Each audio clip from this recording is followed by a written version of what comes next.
আসসালামু আলাইকুম। কেমন আছেন আপনারা? আশা করি আপনারা সবাই ভালো আছেন।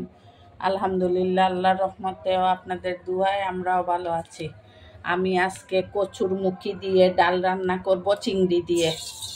প্রথমে একটা হাঁড়ি বসিয়ে নিয়েছি এবং তেলও দিয়ে দিয়েছি। আমি আগে থেকেই কচুর মুখি সিদ্ধ করে লবণ আর হলুদ দিয়ে সিদ্ধ করে ডাল ঘুটনি দিয়ে গুটিয়ে নিয়েছি।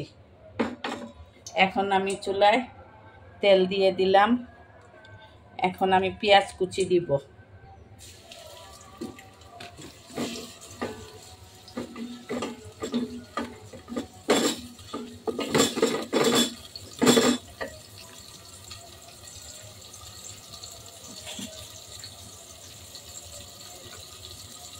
পেঁয়াজ একটু লাল হলে তারপরে রসুন বাটা দিব। এখন আমি 1 চামচ রসুন বাটা দিব। রসুন বাটা দিয়ে ভালো করে পেঁয়াজের সাথে মিশিয়ে নিব। আর কচু সিদ্ধর সময় লবণ দিয়েছি, এখন অল্প করে লবণ দিব।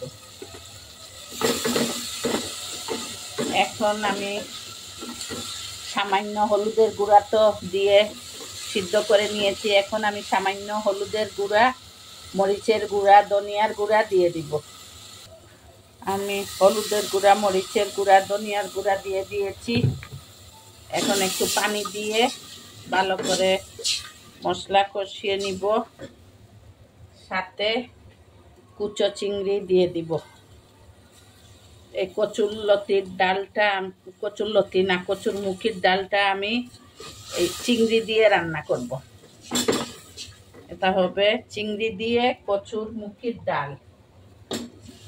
আপনারা যারা খেয়েছেন তো খেয়েছেন, আর যারা খাননি একবার অবশ্যই ট্রাই করবেন।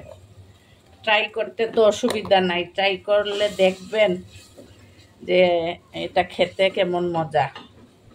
আপনারা লাইফস্টাইল উইথ বউ শাশুড়ির পাশে থাকবেন। যদি পেজ থেকে আমাদের ভিডিওটি দেখে থাকেন তাহলে লাইক, কমেন্টস ও শেয়ার করবেন, যাতে আপনাদের ফ্যামিলি ও ফ্রেন্ডসরা ভিডিওটি দেখতে পারেন।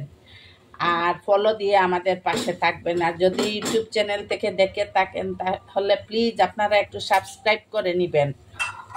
আর পাশে থাকা বেল আইকনটিতে ক্লিক করবেন, যাতে আমাদের ভিডিও নোটিফিকেশন আপনারা আগে পেয়ে যান। আমি কচুর মুখির ডাল ঢেলে দিয়েছি। আর একটু আমার পানি লাগতো, একটু পাতলা করার জন্য পানিও দিয়ে দিলাম। এখন আমি জাল করে নিব। সাথে 3টা কাঁচামরিচ দিয়ে দিব। অনেক ফ্লেভার হবে কাঁচামরিচ দিয়ে দিলে। আপনাদের ঘরে যদি বড় চিংড়িও থাকে আপনারা বড় চিংড়ি দিয়েও করতে পারেন। আমার আজকে বড় চিংড়ি ছিল না, সুতরাং আমি ছোট চিংড়ি দিয়ে করেছি। কিন্তু আমার কাছে এই রান্নাটা এইরকম ছোট ছোট চিংড়ি থেকে একটু বড় চিংড়ি হলে খেতে ভালো লাগে। এইটা আমার দাদির রেসিপি। আমার দাদি সব সময় এরকম রান্না করতেন। আর কচুর মুখিগুলো আমাদের ক্ষেতের ছিল, বুঝেন তো, নিজের ক্ষেতের জিনিস খাওয়ার আনন্দটাই আলাদা। আমার হয়ে গিয়েছে। আমি লবণ চেক করেছি, লবণ একটু কম ছিল, আমি আরও দিয়েছি। কাঁচামরিচ 3টা মাঝখান থেকে চিড়ে দিয়েছি। আর এখন ধনিয়া পাতা দিয়ে দিলাম। আমার রান্না শেষ। আপনারা যারা খেয়েছেন তো খেয়েছেন, আর যারা খান নাই অবশ্যই একবার ট্রাই করবেন। আপনারা লাইফস্টাইল উইথ বউ শাশুড়ির সাথে থাকবেন, আমাদের জন্য দোয়া করবেন। আল্লাহ হাফেজ। আসসালামু আলাইকুম ওয়া রাহমাতুল্লাহি ওয়া বারাকাতুহু।